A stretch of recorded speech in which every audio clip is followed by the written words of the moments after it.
ये सारे बड़े बड़े डाकू इकट्ठे होके ये समझ रहे हैं कि इमरान खान को कुर्सी का इतना शौक है कि इसके ऊपर इतना प्रेशर डालो कि ये जी हमें जिस तरह जनरल मुशर्रफ ने एनआरओ दिया था ये भी दे देगा। जनरल मुशर्रफ, फौज उसके नीचे, अदलिया उसके कंट्रोल में सारी। मैं क्योंकि मैं इधर मेंबर पार्लियामेंट था, ऑपोजिशन ना होने के बराबर।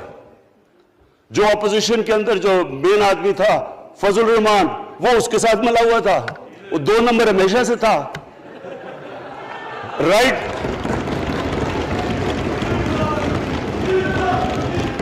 और वो आदमी जिसके पीछे अमेरिका उनकी जंग लगा था, सब कुछ, वो इनके प्रेशर में आके इन दोनों को एनआरओ दिया। और इतना बड़ा इस मुल्क के ऊपर उसने जुर्म किया है। इन दोनों ने आके एनआरओ लेके दोनों हाथों से मुल्क लूटा उसके बाद।